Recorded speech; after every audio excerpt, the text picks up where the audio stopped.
எங்க அப்பா கிட்ட எல்லாம் நான் அப்படி பேசிட்டேன்னா ஸ்ட்ரெயிட் வீச்சு தான். நான் வந்துட்டு பிரேம்குமார் சாருக்கு இப்போ வந்து ஒரு மிகப்பெரிய ஃபேன் ஆக்சுவலாக. ஸ்டாண்ட் மங்காத்தால வந்து when I saw Ajit sir doing something like that. Sir சொன்ன மாதிரி 30th மினிட்லேருந்து வந்துட்டு he solving a puzzle. First டைமே அவரே நல்லா இருக்குன்னு சொன்னதுக்கப்புறம் வந்துட்டு I don't have to go to anybody else. அனைவருக்கும் வணக்கம். நான் அசோக் சூர்யா. இன்னைக்கு தனல் டீம் நம்மளோட இருக்காங்க. Handsome and brilliant actors Atharvaa sir and Ashwin sir இருக்காங்க. அண்ட் நம்ம டேரக்டர் சார் இருக்காங்க. சார் வணக்கம் sir. First of all thank you and all the best for tunnel.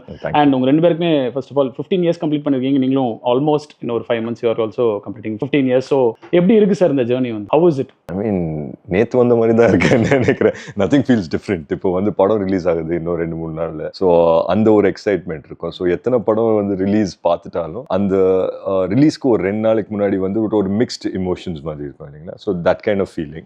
But we're feeling confident, so we'll see. Great. And for you sir? சொன்ன மாதிரி sometimes when you look back அந்த முதல் படத்துல மெமரிஸ்லாம் வரும். So it feels recent. But ஒரு வகையில் வந்து it's I think எப்பவுமே சினிமான்ற அந்த ஜேர்னி வந்து அந்த பயணம் வந்து இட்ஸ் வெரி ஹம்பிளிங். பேஷன்ஸ், பொறுமையை வந்து ரொம்ப கற்றுக் கொடுக்கும். So it's a good life lesson as well. Great. And sir, வழக்கமாக 2-3 படம் தமிழில் பண்ணிட்டு எல்லாம் தெலுங்கு போவாங்க. நீங்கள் அங்கே எக்ஸ்பீரியன்ஸ்லாம் கெயின் பண்ணிட்டு தமிழில் வந்து பண்ணுறீங்க. How is the experience? இல்லை சார், ஆக்சுவலி எக்ஸ்பீரியன்ஸ் கெயின் பண்ணது இங்கே தான். ஓகே. நான் ஸ்டார்ட் பண்ணது வந்து இண்டஸ்ட்ரி இங்கே தான் ஸ்டார்ட் பண்ணேன். இங்கே கெயின் பண்ண எக்ஸ்பீரியன்ஸ்னால எனக்கு அங்கே ஒரு நல்ல ஆப்பர்ச்சுனிட்டி கிடச்சிது அண்ட் நல்ல ஒரு ரெஸ்பெக்ட் கிடச்சிது. அதெல்லாம் யோசிக்கும் போது கூட வந்து ஓகே, இந்த ரெஸ்பெக்ட் இந்த இதெல்லாமே வந்துட்டு அங்கே கெயின் பண்ண எக்ஸ்பீரியன்ஸ்னால தான் எனக்கு கிடச்சிது. ஸோ அந்த விதத்தில் எனக்கு ஃபஸ்ட்டு ஃபில்மு இங்கே டேரக்ட் பண்ணுறதுக்கு அமையிறது வந்துட்டு ஒரு பிளெஸிங் இன் டிஸ்கைஸ் தான் நினைப்பேன் நான். அங்கே பண்ணுறதை விட இங்கே பண்ணும்போது I learned a lot of things, directing the film or working the film. So and sir, 15 years, lot of different roles. இப்போ வந்து டிஎன்ஏவும் இருக்கட்டும், நிறைய படங்கள் எல்லாமே டிஃப்ரெண்ட் ரோல்ஸ். அப்போ இது ஒரு டிஃப்ரெண்டான ரோல். இப்படியே இதே பேட்டர்னில் இதே ஒரு பேட்டர்னாக வச்சுக்க போறீங்களா? டிஃப்ரெண்ட்டாக மட்டும்தான் பண்ணணும். ஏன்னா நீங்களும் அந்த மாதிரி தான் ஒரு டிஃப்ரெண்டான பேட்டர்ன் தான் பண்ணிட்டு வந்திருக்கீங்க. இது வந்து இதே ட்ரெண்ட் கண்டினியூ பண்ண போறீங்களா? இதுக்கப்புறம் இல்லை going to have any specific இல்லை இந்த மாதிரி பண்ணலாம் அப்படின்ற ஏதாவது பிளான்ஸ் இருக்கா? இப்போ இருக்கிற ஜோனில் வந்துட்டு எடுத்த முடிவு சூழ்நிலை மாறும்போது முடிவும் மாறும். ஸோ சினிமா இஸ் எவால்விங் இல்லைங்களா ஆன் அ டெய்லி பேசிஸ். இப்போ நமக்கும் வந்துட்டு சேம் டைப் ஆஃப் ரோல்ஸ் பண்ணும்போது இப்போ நான் வந்து எனக்கு அது எப்படி அமைஞ்சதுன்னு தெரில. பட் எனக்கு வந்து ஒரு 2-3 காப் ஃபிலிம்ஸ் வந்து அமைஞ்ச மாதிரி ஆயிடுச்சு. But it was intentional. இப்படி தான் பண்ணுவேன். நான் பிக் பண்ணும்போது ஒரு விஷயம் கான்ஷியஸாக இருப்பேன். ஸோ நெக்ஸ்ட் ஃபிலிமுக்கும் இந்த படத்துக்கு டிஃப்ரென்ஸ் இருக்கணும், ஒரே மாதிரி வரக்கூடாது அப்படின்னு சொல்லி பார்ப்பேன். ஸோ அந்த விதத்தில் I think that Thanal will be different from the other 2 நான் காப் படம் பண்ணியிருக்கேன்னா அதை விட வித்தியாசமாக தான் இருக்கும் தனல். அதில் is no second thoughts. But I think every film has to be different from the next one to be exciting. And cinema எப்படி ப்ராக்ரெஸ் ஆகுதோ to stay relatable you will also have to pick ஸ்கிரிப்ட்ஸில் that இல்லைங்களா. So that's my zone as a super. ஸ்பெசிஃபிக்காக தனல் என்ன reason sir? 15th year வந்து படம் release ஆகுது. அதே சமயத்தில் again it's a cop story, but a different cop story. Thanal choose பண்ணதுக்கான ரீசன்? ஸோ நானும் ரவி வந்து ஃபஸ்ட்டு பேசணும் படம் பண்ணோம் அப்படின்னு சொல்லி. எனக்கு ரவி எப்படி தெரியும்னா ஒரு காமன் ஃப்ரெண்டு த்ரூவாக வந்து மீட் பண்ணேன். ஸோ அப்போயே வந்து ஃபர்ஸ்ட் மீட்டிங்லேயே எனக்கு ரவி ஆஸ் அ பர்சன் ரொம்ப பிடிச்சிருந்தது. Is very confident as a person and he knows அவரோட வேலை அவருக்கு கரெக்டாக தெரியும். And is a great writer.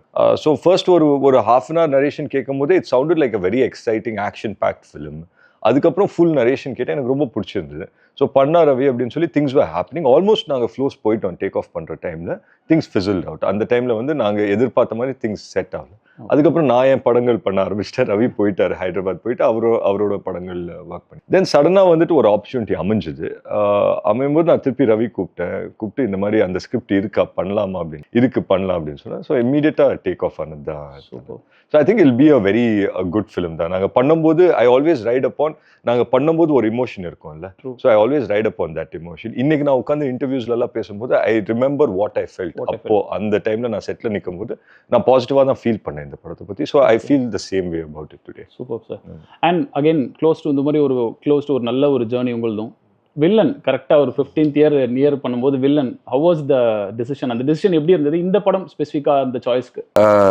அந்த டிசிஷன் ஐ மீன் நான் ஒரு மூவி பஃபாகவே நான் நிறைய படங்கள் பார்க்கும்போது அந்த ஒரு ஐகானிக் வில்லன்ஸ் இருக்கும்ல, அது வந்து அந்த மாதிரி வில்லன்ஸ் பண்ணோன்னே எப்பவுமே ஆசை இருக்கும். பட் அந்த மாதிரி சுச்சுவேஷன் அமையல. வெதர் ஏன்னா சம்டைம்ஸ் நீங்கள் ஒரு டைப் ஆஃப் வில்லன் பண்ணிங்கன்னா ஸ்டீரியோ டைப் ஆகிடுவீங்க, அதுக்கப்புறம் யூ கான் கோ. ஸோ அந்த வில்லன் ரோல் பண்ணால் அதுக்கு பின்னாடி அந்த கேரக்டருக்கு ஒரு ரைட்டிங் இருக்கணும், ஒரு டெப்த் இருக்கணும். அண்ட் அகெயின் நான் சின்ஸ் ஐ ஸ்டார்டட் ஒரு சப்போர்ட்டிங் ஆக்டராக ஸ்டார்ட் பண்ணதுனால, அண்ட் ஃபர்ஸ்ட் ஹேண்ட் மங்காத்தால வந்து when I saw Ajith sir doing something like that, and அந்த படம் broke certain rules இல்லையா, of what actors should do, shouldn't do and all that. So that was there in my mind. Ravi sir approach பண்ணும்போது I really liked the backstory of the character and the space and how this character fits in and how he's impacting. It's not just a loud guy or like some psycho அந்த மாதிரி இல்லாம இது கொஞ்சம் layered ஆன ஒரு character.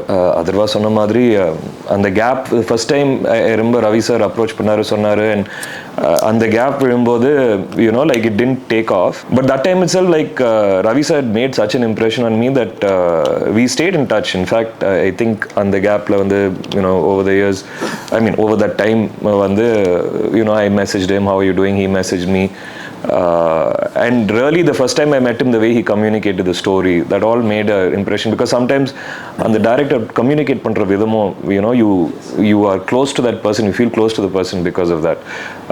So then finally when the film again on the restart on the point வரும்போது it made sense for me, because நானும் வந்து அந்த டைமில் வந்து the roles I had done, I felt கொஞ்சம் ஒரு ஸ்டாக்னண்ட்டாக, ஒரு ரொம்ப சாஃப்டாக, ஒரு நல்லவனா, இல்லாட்டி ஒரு ஹாரர் படத்தில் எப்போவுமே பயப்படுற மாதிரி தான் நடிக்கணும். So to be in something opposite of that, a different zone, it was a perfect time, so jumped into it.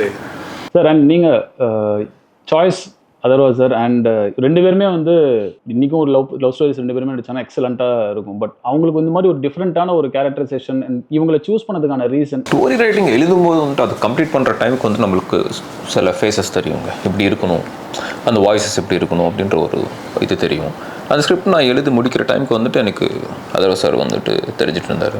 And fortunately நான் வந்து ஃபஸ்ட் டைம் டைரக்ட் பண்ணதும் வந்துட்டு சார். அண்ட் ஃபஸ்ட் டைமே அவரே நல்லா இருக்குன்னு சொன்னதுக்கப்புறம் வந்துட்டு I didn't have to go to anybody else. First Atharvaa sir lock ஆனதுக்கப்புறம் then rest of the crew நாங்கள் இது பண்ணும்போது அஸ்வின் சாரை ஏன் சூஸ் பண்ணேன்னா அவரோட வாய்ஸ் எனக்கு பிடிச்சிருந்தது. எஸ், நிறைய பேருக்கு வந்துட்டு சில ஹெசிடேஷன்ஸ் இருந்துச்சு, இது சாஃப்ட் கேரக்டர்ஸ் பண்ணிகிட்ருக்காருல்ல அப்படின்ட்டு. பட் என்னென்னா ஒரு கமெடியன் ஸ்க்ரீனில் வரும்போது அவன் காமெடி பண்ணுவான், சிரிக்கிறது ரெடி ஆகிடுவாங்க இல்லையா. அதை விட வந்துட்டு ஒரு எக்ஸ்பெக்ட் பண்ணாத இடத்துல இந்த காமெடி வரும்போது இன்னும் பயங்கரமாக சிரிப்பு வரும், ஏன்னா அதை எதிர்பார்க்கல நீங்கள் இல்லையா.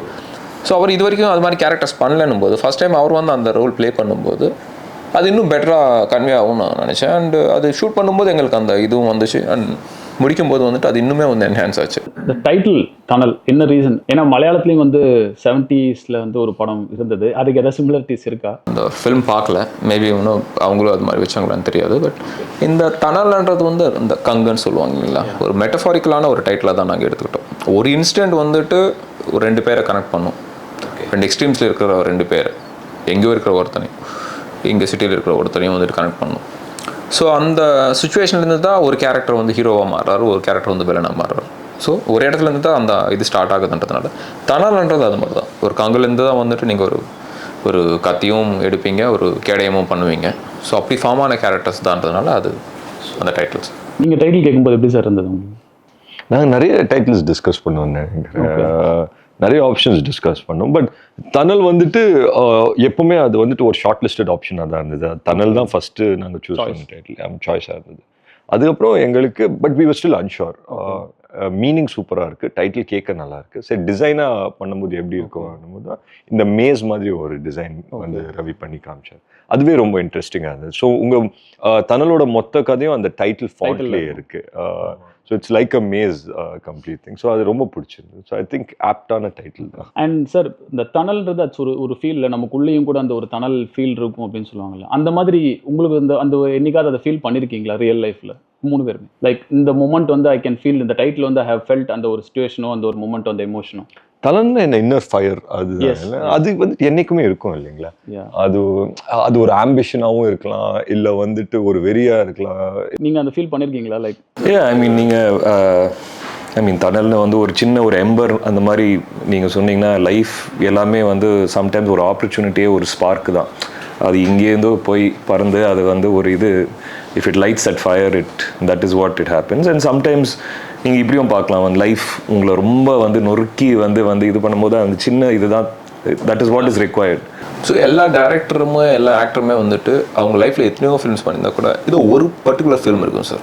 அவங்க ஐடென்டிட்டி வந்துட்டு லீவ் பண்ண ஒரு ஃபிலிம் இருக்கும். அது எனி ஆக்டர் எனி டேரக்டருக்குமே அது மாதிரி இருக்கும். எனக்கு அது மாதிரி வந்துட்டு ஒரு ஃபிலிம் பண்ணணுன்றது இருக்குது. ஒரு நல்ல ட்ராமா பண்ணணுன்றது வந்துட்டு ஒரு ஆசை இருக்குது.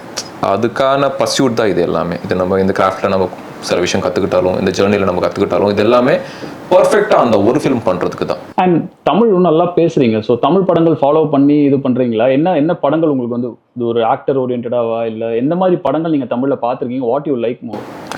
சார், எந்த ஜேர்னர் வந்துட்டு எனக்கு எழுதுறது பிடிக்குமோ அந்த ஜேர்னரில் வர்ற ஃபிலிம்ஸ் தான் நான் ரொம்ப பார்ப்பேன் சார். நான் அதுலேருந்து கற்றுக்கிறதுக்கு ஏதாவது நிறைய எலிமெண்ட்ஸ் இருக்குன்றதுக்காக நான் வந்துட்டு பிரேம்குமார் சாருக்கு இப்போ வந்து ஒரு மிகப்பெரிய ஃபேன். ஆக்சுவலாக நான் மீட் பண்ணும்போது கூட அவருக்கு நான் சொல்லலை, ஏன்னா அவர் பேசுறது கேட்கணுன்றதுக்காக சைலண்டாக உட்காந்து கேட்டுட்டு இருந்தேன். அவர் பண்ணிட்டு இருக்கிற ஃபிலிம்ஸ் வந்துட்டு அது அவ்வளோ மூவ் பண்ணுது பீப்புளை. ஏன்னா வெளியே வந்த பிறகும் அந்த இம்பாக்ட் அப்படியே இருக்குது. நான் ஒரு நல்ல ட்ராமா பண்ணணுன்ற ஆசை இருக்கிறதுனால எனக்கு அவர் பண்ணிட்டு இருக்கிற ட்ராமாஸ் வந்து என்னை ரொம்பவே இன்ஸ்பயர் பண்ணுது. அண்ட் வந்துட்டு அது மாதிரி எழுதணுன்ற ஒரு இதுவும் கிரியேட் ஆகுது. So any film that is a good drama. இப்போ லப்பர் பந்து படம் எனக்கு ரொம்ப பிடிச்சிருந்தது நான் ரீசெண்டாக பார்த்ததில். Any film that has a good ட்ராமான்னு அது பார்க்குறது எனக்கு ரொம்ப பிடிக்கும். It's not about hero or director. சில டேரக்டர்ஸ் வந்து நம்மளுக்கு அந்த அஷூரன்ஸ் கொடுப்பாங்க, I'll come up with a good story. At any given டே இந்தியாவில் எந்த டேரக்டர் படம் ரிலீஸ் ஆனாலும் அதே நாள் பிரேம்குமார் சார் படம் ரிலீஸ் ஆகுதுன்னா I'll watch Premkumar sir film first. And Thanal வந்து இப்போ என்ன அண்டர்ஸ்டாண்ட் பண்ணியிருக்கோம் அப்படின்னா, ஒரு situation is making 1% hero and 1% villain இல்லையா? ஸோ அந்த மாதிரி ரியல் லைஃப்ல வந்து நீங்கள் எக்ஸ்பீரியன்ஸ் பண்ணியிருக்கீங்களா? லைக் வந்து நான் வந்து ஆக்சுவலாக எனக்கு கரெக்டாக நான் ஹீரோவாக பண்ணாது வந்து வேற ஒருத்தனுக்கு வந்து வில்லனிக்காக முடிஞ்சிருக்கு, இல்லை ஒரு பேடாக முடிஞ்சிருக்கு. உங்கள் அப்ரிங்கிங்கில் நீங்கள் வளரும்போது you will contradict everything with your ஃபாதருங்க. ஓகே, என்ன சொல்லுவோன்னா நான் கரெக்டாக தான் பண்ணுறேன், இந்த ஆளுக்கு தான் புரியலன்னு நினச்சிட்டு இருப்போம். அது ஒரு கட்டத்தில் தானே நம்மளுக்கு அவரோட பர்ஸ்பெக்டிவ் புரிய ஆரம்பிக்கும். அந்த எக்ஸ்பீரியன்ஸ் நம்ம கெயின் பண்ணும்போது இல்லை அந்த சுச்சுவேஷன் நம்ம வரும்போது தானே தெரியும். அது எல்லா இடத்துலையுமே நடக்கும். எனி ஆர்குமெண்ட், இப்போ நீங்கள் ரோட்டில் போயிட்டு இருக்கும்போது வந்து திடீர்னு ஒருத்தவங்க வந்து இடிச்சங்கன்னு வச்சுக்கோங்களேன், நீங்கள் உங்கள் சைடு ஆர்குமெண்ட்டும் அவங்க சைடு ஆர்குமெண்ட்டு போயிட்டே இருக்கும், எஸ்கலேட் ஆகிட்டே இருக்கும். தப்பு உங்களாக இருந்தாலும் நீங்கள் சாரி சொன்னீங்கன்னா அது அப்படியே ஆஃப் ஆகிடும். பட் எஸ்கலேட் ஆகும்போது அது ஆர்குமெண்ட்டாக மாறுது, அது ஃபைட்டாக மாறுது. ஸோ அதனால வந்துட்டு எனி சுச்சுவேஷன் நம்ம ஹேண்டில் பண்ணுறது பொறுத்து தான் either you become the right person or the wrong person decide. இல்ல, ரவி சொன்ன மாதிரி தான் இங்க வந்துட்டு தப்பு எது ரைட் எது அப்படின்னு சொல்லி ஒரு டிஃபரன்சியேஷன் கிடையாது இல்லைங்களா? அண்ட் ரைட் ராங் அந்த டிபேட்குள்ளேயே நான் போகல. ஸோ அவங்க சொன்ன மாதிரி இட்ஸ் ஆல் இன்னொருத்தர் ரூட்ல போனால் தான் நம்மளுக்கே புரியும். சம்டைம்ஸ் அவர் சொன்ன மாதிரி இப்போது நம்ம வந்து குழந்தையா இருக்கிறப்போ அப்பா ஏன் அம்மாவோ அப்பாவோ ஏன் இப்படி பண்ணுறாங்கன்னு ஒரு கோவம் வரும். when we become parents. இப்போ அவர் சொன்னார் வந்து 96 பார்க்குறேன், பிரேம்குமார் சார் படம் பார்க்குறேன். இப்போ இது since it's based on hero villain concept, உங்களுக்கு பிடிச்ச ஒரு ஹீரோ கேரக்டர் அண்ட் ஒரு வில்லன் கேரக்டர்? எனக்கு ரொம்ப பிடிச்ச வில்லன் வந்து ஜோக்கர், ஹீத் லெட்ஜர். அது வந்து ரொம்ப பிடிக்கும். ஹீரோன்னா நமக்கு தலைவர் தான் பிடிக்கும், அவரோட எல்லா படமும். தமிழ்ல வில்லன்னா Tamil Raghuvaran sir, any day Raghuvaran. Hero வந்து I mean lot of Rajini sir வந்து அவரோட ஹீரோஸ் எப்பவுமே அப்லிஃப்டிங்காக இருக்கிறதுனால ரஜினி சாரோட கேரக்டரோட ஹீரோஸும் பிடிக்கும். வில்லன் அகைன் ரஜினி சாரோட வில்லன்ஸ். பட் ஒரு டிஃப்ரெண்ட்டாக சொல்லணும்னா ஆல்சோ என் மைண்டில் ஜோக் இருந்தது. பட் அந்த ஜோனில் ஒரு சொல்லணும்னா அந்த ஹானிபல் லெக்டர்னு ஒரு கேரக்டர் இருக்கு இல்லையா, அந்த ஒரு சைக்காட்டிக் ஒரு இன்டெலெக்சுவல் ஒரு மைண்ட் கேம்ஸ் ப்ளே பண்ணுறவர். அந்த ரொம்ப இந்த வில்லன்ஸ் அந்த வில்லன் ஸ்பேஸே எனக்கு பிடிச்ச விஷயங்கள் வந்து அந்த மைண்ட் கேம்ஸ் ஆடுற வில்லன்ஸ் தான் ரொம்ப பிடிக்கும். ஸோ அது அஜித் சாரின் வாலி எனக்கு ரொம்ப பிடிக்கும். ஏன்னா அதோட அந்த ட்வின்னோட வில்லனிசம் ரொம்ப சட்டிலாக இருக்கும், ரொம்ப யதார்த்தமாக இருக்கும். Like it's an everyday guy, is not a larger than life type of person கிடையாது. ஸோ எனக்கு அந்த ரோல் எனக்கு ரொம்ப பிடிச்சிருந்தது. சார், நீங்கள் உங்களுக்கு ஆஸ் அ கேரக்டர் ஆக்டர்ஸா இல்லைனாலும் ஆஸ் அ கேரக்டர் இந்த கேரக்டர் வந்து எனக்கு பிடிக்கும் அப்படின்னு எந்த ஆக்டர் வந்து பர்டிகுலர் ஆக்டர்ன்றது கிடையாது. ஏன் விக்ரம் படம் எடுத்துக்கிட்டீங்கன்னா யார் கேட்டாலும் வந்து ரோலக்ஸ் சீனோ தான் பயங்கரமாக பேசுவாங்க. அவர் வந்து ஒரு சீனுக்கு படம் முழுக்க இருந்தவங்க எல்லாம் மறந்துட்டு அந்த ஒரு சீன் தானே பேசிட்டு இருக்காங்க. The kind of impact that he had on that scene Suriya sir பண்ணது. More of characters. And coming back to again Thanal, dialogues புள்ள வந்து அந்த புள்ளையோட அந்த டைலாக் அப்பா சொல்றது, நீ ஏன்டா பிறந்த அப்படின்னு யோசிச்சு கேட்குற மாதிரி அந்த டைலாகாக இருக்கட்டும். அதுக்கப்புறம் வந்து போலீஸ் வந்து புதுசா அப்படின்னு அந்த சின்ன பையன் கேட்குறது, டீ காசு கேட்கும்போது இந்த டயலாக்ஸ் வந்து எப்படி, ஏன்னா நீங்கள் இங்கே தான் இருந்து எக்ஸ்பீரியன்ஸ் பண்ணேன்னு சொன்னீங்க, பட் இவ்வளோ இன்ட்ரெஸ்டிங்காக அந்த போலீஸ் லைஃப்பில் இருக்கிறதா அது கொண்டு வரதா இருக்கட்டும், ஒரு டிஃப்ரெண்ட்டான ஒரு ஃபாதரோட பெர்ஸ்பெக்டிவ் கொண்டு வரதா இருக்கட்டும். அந்த சின்ன பையன் வந்து நீங்கள் நார்மலாக பார்த்தீங்கன்னா ஒர்க்கிங் கிளாஸ் சின்ன பசங்க இருப்பாங்க, பயங்கர மெச்சூர்டாக இருப்பாங்க. அடல்ட்ஸ் விட பயங்கர மெச்சூர்டாக இருப்பாங்க. ஏன்னா அவங்க இன்ட்ராக்ட் பண்ணுறது எல்லாருமே பெரியவங்க கூட தான், வயசானவங்க கூடயும் இன்ட்ராக்ட் பண்ணிட்டு இருப்பாங்க. இல்லை அவங்களோட மெச்சூரிட்டி லெவல் வேறு ஒன்றா, சர்வைவல் மோட் இருக்கும். ஆமாம், அவங்க வந்துட்டு எவ்ரி திங் அவங்க பார்க்குற பெர்ஸ்பெக்டிவ் வேறு ஒன்றா இருக்கும். இஸ் கைஸ் ஹேண்ட்லிங், அவன் போலீஸை வந்துட்டு அவன் பேசுகிறான், போலீஸ் ஸ்டேஷனுக்கு போய் டீ கொடுக்குறான், வெளியே போகிறான் அப்படின்னா அவனோட லெவல் ஆஃப் திங்கிங் வந்துட்டு சின்ன பையனாக இருக்க மாட்டான் கண்டிப்பாக. அதனால அது இருந்தது. when it comes to that father dialogue வந்துட்டு அது எக்ஸாக்டாக எங்கள் அப்பா எனக்கு சொன்ன dialogue. Instead of that piece, அந்த கோவம் அது வரும். It's not like they literally mean it. அந்த dialogue எனக்கு என் லைஃப்லேருந்து வந்தது. அந்த சீனில் நீங்கள் தான் இருக்கீங்க. ஸோ நீங்கள் அப்பா கூட பேச அந்த மெமரிஸ்லாம் ஞாபகம் வந்தது அது மாதிரி? ஏன்னா அப்படியே பாசிட்டிவாக இருந்திருக்க போது உங்களுக்கு எல்லாமே வந்து அந்த மாதிரி திட்டிருக்க வாய்ப்பு இல்லை எனக்கு தெரிஞ்சு. எங்கள் அப்பா கிட்டலாம் நான் அப்படி பேசிட்டேன்னா ஸ்ட்ரெயிட் வீச்சு தான். என்னன்னா நம்ம வந்துட்டு ஒரு டீன்ஸில் இருக்கும்போது நம்ம பண்ணுறது தான் கரெக்ட் அப்படின்னு சொல்லி தோணும். அண்ட் எனக்கு எப்போவுமே ஒன்று நடக்கும், என்னென்னா ரோல் கேமரா அப்படின்னு சொல்கிறாங்களே, ரோல் கேமரா அப்படின்னு சொன்னோன்னே எனக்கு பிளாங்க் ஆகிடும், என்ன பண்ண போகிறேங்கிறதே தெரியாது. ஸோ அந்த ஆக்ஷன் சொல்கிறாங்களே ஸ்பிளிட் செகண்ட், அப்போ தான் வந்துட்டு everything comes back to you and வந்துட்டு ஒரு பர்ஃபார்ம். நான் சொல்கிறது வெறும் இன்டென்ஸ் சீன்ஸ். இது எல்லா சீன்லையும் நடக்குமா அப்படின்னா எல்லாத்தையும் நடக்காது. ஓகே, ஒரு இன்டென்ஸ் சீன் பர்ஃபார்ம் பண்ணும்போது வரும். ஸோ அந்த பாயிண்ட்டில் நான் வந்து பாட்டிலை கையில் வச்சுருந்தேன். ஸோ எனக்கும் தெரியல பாட்டிலை தூக்கி போட்டு தான் பேச போகிறேன் அப்படின்னு சொல்லி. ஸோ ஆக்ஷன் அப்படின்னு சொன்னோன்னே on action I threw the bottle and I started acting. And Azhagar Perumal சரும் இருந்தார், அவரும் வந்துட்டு கவுண்டர் கொடுக்க ஆரம்பிச்சிட்டாரு அண்ட் அவரும் நடிக்க ஆரம்பிச்சிட்டார். ஸோ அவரும் இம்ப்ரூவைஸ் பண்ணார். I think it was one such scene that ரெண்டு பேரும் வந்துட்டு வி ஃபெல்ட் இட். அது வந்து ஹார்ட்லேருந்து வந்த மாதிரி ஒரு சுச்சுவேஷன். அண்ட் சார் டயலாக்ஸ் பார்க்கும்போது நீங்கள் கூட சொல்கிறீங்க ஐ வாஸ் அ சோல்ஜர் அப்படின்னு சொல்லி. இந்த கேரக்டர் பொறுத்த வரைக்கும் அவர் அவ்வளோவா பேச மாட்டார்.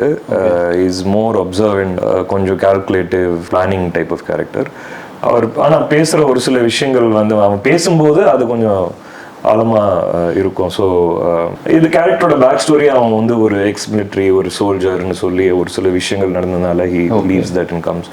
அது படத்துலேயே வந்து அது படத்தில் அது இது சொல்கிறத விட படத்தில் பார்க்கும்போது இன்னும் ஆர்கானிக்காக பெட்டராக அன்ஃபோல்ட் ஆகும். And sir other cast and crew ஒரு பக்கம் வந்து கூட சாரோட வரக்கூடிய 2-3 பேர் வந்து இருக்காங்க. ஒரு போலீஸ் ரோலும் ஒருத்தர் வந்து கூட பண்ணியிருக்காரு. அண்ட் அழகம் பெருமாள் சார் மாதிரி நல்ல காம்பினேஷனும் இருக்குது. அவங்கள பற்றி நீங்கள் சொன்ன மாதிரி ஷாரா சார் வந்துட்டு பண்ணியிருக்காரு. ஷாரா சார் வந்துட்டு அதாவது அவர் என்னை விட பெட்டர் பொசிஷனில் இருக்கிறதுனால அவரை பற்றி நான் சொல்லி அவருக்கு எதுவும் கிடைக்க போகிறது இல்லை. But the one person that inspired me a lot or taught me a lot இந்த ஃபில்ம் வந்துட்டு தோஃபிக்னு ஒரு பையன் பண்ணியிருப்பான். அவன் ஃபஸ்ட் டைம் பண்ணுறான் அந்த ஃபில்மை. அவனுக்கு ஃபில்ம்ஸே ஃபஸ்ட் டைம் இது. இன்ஸ்டாகிராம் ரீல்ஸ் பண்ணிட்டு இருந்தவர். இவர் கூட நான் வந்துட்டு பெயரப் பண்ணது எதுக்கு அப்படின்னா, சரி ஒரு வேளை வந்துட்டு அவனால் சரியாக பண்ண முடியலன்னா சார் பேலன்ஸ் பண்ணுவார்ன்றதுனால தான் வந்து சார் கூட பெயரப் பண்ணேன் அந்த கேரக்டர் சூஸ் பண்ணும்போது. அவன் ஃபஸ்ட்டு டே அந்த ஃபஸ்ட்டு ஷாட் பண்ணதும் வந்துட்டு அது என் மைண்டில் இருந்த பர்ஃபார்மன்ஸ் கிடையாது. அதை அவன் எக்ஸாக்ரேட் பண்ணுறான். அதனால் ஒரு செகண்ட் வந்து எல்லாருமே சைலண்டாக இருக்கும். அதை வந்துட்டு அது நல்லா தான் இருக்கும். What is doing is exaggerating a bit, but then it is adding to that drama. Then I realise that okay this can be carried out through the ஃபில்ம்னா அது அவன் அவ்வளோ பியூட்டிஃபுல்லாக கேரி அவுட் பண்ணியிருப்பான் படம் முழுக்க. அழகன் பெருமாள் சார் வந்துட்டு I mean is a well known person. Lakshmi Priya ma'am பண்ணியிருக்காங்க. போஸ் வெங்கட் சார் பண்ணியிருக்காரு. போஸ் வெங்கட் சாருக்கு வந்துட்டு நான் கேரக்டர்லாம் கூட சொல்லலை சார். ஒரு கேரக்டர் நீங்கள் பண்ணுறதுனால வந்துட்டு அந்த கேரக்டருக்கு வந்து கொஞ்சம் ஹெல்ப் ஆகும். லக்ஷ்மி பிரியா மேமும் அப்படி தான் பண்ணாங்க. So rest of the cast Lavanya ma'am வந்துட்டு அவங்க ஏற்கனவே வந்து வெல் எஸ்டாப்ளிஷ்ட் ஆக்டராக இருந்தாங்க தெலுங்குல. அவங்களுக்கு எப்படின்னா வந்துட்டு சின்ஸ் அவங்க நார்த்லேருந்து வந்ததுனால தெலுங்குமே அவங்களுக்கு வந்துட்டு வரதுனால பட் பர்ஃபார்மன்ஸ் ஓரியன்டாக அவங்க அது வந்து தடவாடவே மாட்டாங்க. கேமராமேன் சக்தி சரவணன்னா அவர் வந்து எக்ஸ்பீரியன்ஸ்டான கேமராமேன். நான் ஃபஸ்ட் படம் பண்ணிட்டு இருக்கிறதுனால வந்துட்டு எனக்கு ஒரு மென்டராகவும் இல்லைனா இது இப்படி பண்ணாத கரெக்டாக இருக்கும் அப்படின்னு சொல்கிறதுல இருக்கட்டும் அவரோட எக்ஸ்பீரியன்ஸ்லேருந்து. அண்ட் மாதிரி ஒரு ஏதாவது எனக்கு கொஞ்சம் எக்ஸ்ட்ரா வேணும் அப்படின்னா ப்ரொடியூசரை கேட்குறத விட்டு இவருக்கு கேட்கும்போது இவர் கன்வின்ஸ் பண்ணிட்டு இருந்தார் ப்ரொடியூசர் அது அப்படி இருந்தால் தான் நல்லா இருக்கும் அப்படின்னு. அண்ட் மியூசிக் வந்து ஜஸ்டின் பிரபாகர் சார் பண்ணியிருக்காரு. பேக்ரவுண்ட் ஸ்கோருக்கு என் கூட நிறைய டைம் ஸ்பெண்ட் பண்ணார் ஃபில்ம் பார்த்துட்டு. அண்ட் எடிட்டிங் கலை பண்ணார். He does Amaran now. He did Amaran. And sir, இது வந்து இப்போ தெலுங்குலயும் வரப்போகுது இல்லையா? What is this one factor that is going to connect with the audience across Telugu and other languages? ஏன்னா பேசிக்காக இது தமிழில் பண்ணப்பட்ட படம். பட் இது எப்படி மற்றவங்களும் கனெக்ட் ஆகும்னு நினைக்கிறீங்க? எனக்கு வந்துட்டு இன்னைக்கு வந்து அந்த லாங்குவேஜ் பேரியர் இல்லை அப்படின்னு சொல்லி நான் ஸ்ட்ராங்லி நம்ப ஆரம்பிச்சிட்டேன். எங்கான ஒரு படம் நல்லா இருக்குன்னா beat any language. Like recently ஒரு மராட்டி படம் வந்தது, ரொம்ப நல்லா இருந்தது, எல்லாருமே பார்க்க. லைக் அஸ்வின் சொன்னார் இல்லைங்களா, எல்லாருக்குமே ஒரு பேக் ஸ்டோரி இருக்குது அப்படின்னு சொல்லி. தட் பேக் ஸ்டோரி வந்துட்டு so important for the film. ஒரு நார்மல் பர்சன் இந்த சுச்சுவேஷனில் எப்படி ரியாக்ட் பண்ணுவானோ அந்த மாதிரி ஒவ்வொருத்தரும் ரியாக்ட் பண்ணியிருக்காங்க. லைக் ஃபார் எக்ஸாம்பிள் நான் சொல்கிறேன் இல்லைங்களா, நீங்கள் ஆக்ஷன் இதெல்லாம் இமோஷனல் சீக்வன்சஸ் விட்டுருங்க. நம்ம ஃப்ரெண்ட்ஸ் அப்படின்னு சொல்லிட்டு ஷாரா சார் மற்றவங்களாம் தாஃபிக் எல்லாருமே நடிச்சிருக்காங்க. அவங்களோட ரோல்ஸே அவ்வளோ யூனிக்காக இருக்கும். அண்ட் அதுவே எனக்கு வந்துட்டு ஒரு கனெக்டிங் பாயிண்ட்டாக தான் தோணும். ஃபர்ஸ்ட் ஒரு 15-20 மினிட்ஸ் அவங்க லைஃப் பற்றி உங்களுக்கு தெரியும் என்னங்கிறது. பட் பியாண்ட் தட் வந்துட்டு it becomes a thriller, edge of the seat த்ரில்லராக மாறிடும். ஸோ அந்த ஃபேக்டர் வந்துட்டு I strongly believe that will connect with everyone. Definitely like what Atharvaa said, see I think especially today sometimes நம்ம ரொம்ப இன்டெலெக்சுவலாக போகும்போது we lose the audience, right? I think emotions, இந்த படத்தோட emotions, core emotions of two people, ஒரு misunderstanding ஒரு pain வந்து these are very common, like parking, movies like parking, right? And you like the characters, you empathize with both characters, but you see that there is ஏதோ ஒரு conflict இருக்கிற மாதிரி. So the fact that that drives, and then there's a good action element in the film. ஏன்னா again action is something that is universal. அதனால அது கண்டிப்பாக அது தெலுங்குலேயும் it will cross ஓவர்னு ஒரு ஃபீல் இருக்குது. ஆர்ஆர், ஐ மீன் ஜஸ்டின் வந்து ராதேஷாம் பண்ணியிருக்காரு. there's a complete, and Lavanya has acted as well, and she is a very familiar face in Telugu. So டெஃபினட்டாக Telugu audience reach பண்ணுறதுக்கான விஷயங்கள் எல்லாமே இந்த படத்தில் இருக்குது. இப்போ சார் சொன்ன மாதிரி வந்துட்டு உங்களுக்கு ஒரு ஃப்ரெண்ட் குரூப் இருப்பாங்க, அவங்கள வந்து ரியாக்ட் ஆகிற மாதிரி வந்து ஒருத்தன் வந்து ஸ்க்ரீனில் தெரிஞ்ச டே ஒன்று மாதிரி தாண்டா இருக்கான் அப்படின்னு சொல்லி சொல்லுவோம். அவனும் ஒன்று மாதிரி தாண்டா பிஹேவ் பண்ணிட்டு இருக்கான்னு சொல்லிட்டு ஒரு பொண்ணு இம்ப்ரெஸ் பண்ணுறதுன்றது வந்து எல்லாரும் பண்ணக்கூடிய ஒரு விஷயம். அதுவும் வந்துட்டு அந்த ஃபிலிமில் இருக்கும். And majority of the people, தமிழாக இருக்கட்டும் தெலுங்குல இருக்கட்டும், you will have a contradicting view with father. அப்பா கூட வந்து எப்போவுமே சண்டை இருந்துகிட்டே இருக்கும், படம் முழுக்க அந்த சண்டை இருந்துகிட்டே இருக்கும், அப்பாவுக்கும் பையனுக்கும் இருந்துகிட்டே இருக்கும். அண்ட் இது மாதிரி வந்துட்டு லைஃப்பை ரொம்ப ஈஸியாக எடுத்துக்கிட்டு இருக்கிறவங்களுக்கு ஒரு சுச்சுவேஷன் நம்மளுக்கு எல்லாருக்குமே க்ரியேட் ஆகிருக்கும். ஒரு சுச்சுவேஷனில் வந்துட்டு நம்ம இன்னொருத்தவங்க பிஹேவ் பண்ண வேண்டியதாக இருக்கும், இல்லைனா நம்ம கேரக்டர் தாண்டி ஒன்று பண்ண வேண்டியதாக இருக்கும். ஸோ அந்த சுச்சுவேஷனுக்கு வரும்போது, இந்த ஜேர்னிலேருந்து ஒருத்தன் அந்த கேரக்டருக்கு வரும்போது ஆடியன்ஸும் வந்துட்டு அந்த ஜேர்னிலேருந்து ஓகே நம்மள மாதிரி ஒருத்தன் அப்படின்னு ஃபீல் பண்ணிவிட்டு அதுக்கப்புறம் ட்ராவல் பண்ணிட்டு இருக்கும். சார் சொன்ன மாதிரி 30th மினிட்லேருந்து வந்துட்டு he solving a puzzle. Actually அந்த பசில் வந்து சால்வ் பண்ணுறதுன்றது எல்லாருக்கும் பிடிச்ச ஒரு விஷயம். ஒரு ஜோக்குக்கு வந்துட்டு எல்லாரும் சிரிக்காமல் போகலாம், ஒருத்தன் வந்து கேட்காம கூட போகலாம். ஆனால் இதே அவங்ககிட்ட வந்து ஒரு விடிக்கதை மாதிரி கேட்டிங்கன்னு வச்சுக்கோங்களேன், அதுக்கு ஆன்சர் பண்ணோன்னா அவங்க இன்வால்வ் ஆவாங்க, அது சால்வ் பண்ண ட்ரை பண்ணுவாங்கல்ல. It's the same with film. 30th மினிட்லேருந்து நீங்கள் வந்துட்டு you are trying to solve a puzzle after that. இல்லை தனல் ஏன் பார்க்கணும் அப்படிங்கிறத 3 people உங்களோட ஓன் வேர்ட்ஸ். இப்போ நான் சொன்ன அதே எக்ஸ்பீரியன்ஸ் தான். சரி, எனி ஃபில்ம் நம்ம வந்து பார்க்குறது வந்துட்டு ஒரு சர்டன் டிகிரி ஆஃப் என்டர்டெயின்மெண்ட்டுக்காக தான் வந்து பார்ப்போம். சரி, நீங்கள் எஜுகேஷன் இதெல்லாம் வந்து அதுக்கப்புறம் வைக்கலாம். நான் அந்த ஃபிலிம் போடுறது என்ன என்டர்டெயின் பண்ணுவாங்களான்றதுக்காக தான். எந்த ஃபேக்டர்ஸ் என்ன என்டர்டெயின் பண்ணணும்? இப்போ நான் சொன்ன மாதிரி பசில்ஸ் வந்து என்டர்டெயின் பண்ணணும், நிறைய பீப்புளை பசில் என்டர்டெயின் பண்ணுவோம், ஒரு ஃபன்னு வந்து என்டர்டெயின் பண்ணும். ஸோ அந்த எலிமெண்ட்ஸ் எல்லாமே இதில் இருக்கிறதுனால whatever entertainment you are expecting you will definitely get out of it. அது எந்த அளவுக்குன்றது வந்துட்டு என்னோட ஒர்க் வந்து அவங்க ரிசீவ் பண்ணது பொறுத்து தான் இருக்குமே தவிர அவங்களை என்டர்டெயின் பண்ணுறதுக்கான எல்லா எலிமெண்ட்ஸுமே வந்துட்டு அதில் இருக்குது. தனல் வந்துட்டு பார்த்தீங்கன்னா இட்ஸ் அ கம்ப்ளீட் என்டர்டெய்னர் தான். So there's no age limit as to இவங்க தான் பார்க்கணும் அவங்க தான் பார்க்கணும். So we decided this film இதை பார்க்கும்போது எங்களுக்கு வந்துட்டு we felt very strongly that இது ஃபேமிலியோட கனெக்ட் ஆகும், எல்லாரும் வந்து பார்க்கலாம் அப்படின்னு சொல்லி தோணுச்சு. So I think it'll be one such film that எல்லாருமே வந்துட்டு with your families வந்து பார்க்கலாம். So I strongly believe that it'll be a very good film. எங்களுக்கு வந்து சாட்டிஸ்ஃபேக்ஷன் இருக்கு. So rest I leave it to the audience. So 12th release ஆகுது, மறக்காம தியேட்டர்ஸ்க்கு வந்து பாருங்கன்னு சொல்லுவேன். டெஃபினட்டாக சொன்ன மாதிரி it's a family entertainer, because especially Atharvaa's portion is very much about ஒரு ஃபேமிலி யூனிட் அண்ட் ஒரு மிடில் கிளாஸ் கேரக்டரோட யூனோ அப்ரிங்கிங் அண்ட் அவரோட desires, love, all that. So definitely I think the strength of the film வந்து இதோட இந்த படத்தோட characters, whether it is the hero, whether it is the villain, whether it is the friends who are helping, அந்த relatability factor இருக்கு இல்லையா. ஏன்னா அந்த சின்ன சின்ன ஒரு ட்ரை ஹியூமர் ஷாரா அது வந்து படத்தில் வந்து கொஞ்சம் கொஞ்சமாக வந்துக்கிட்டே இருக்கும். So I think it's got like an overall package. At the same time it is not ஒரு கிளீஷேயாக விஷயங்கள் இருக்கிற மாதிரி எனக்கு I don't feel that. So and again it's got like some nice action sequences and thrills and அந்த வீடு கதையோ அந்த what next, who, what, why அந்த விஷயங்கள் இருக்கு இல்லையா. So I think people will enjoy seeing it in the theatre. Great, sir. So thank you so much for your time. It was wonderful and I hope the movie becomes a huge success to many more years and many more movies. Thank you so much. Thank you so much, sir. Thank you.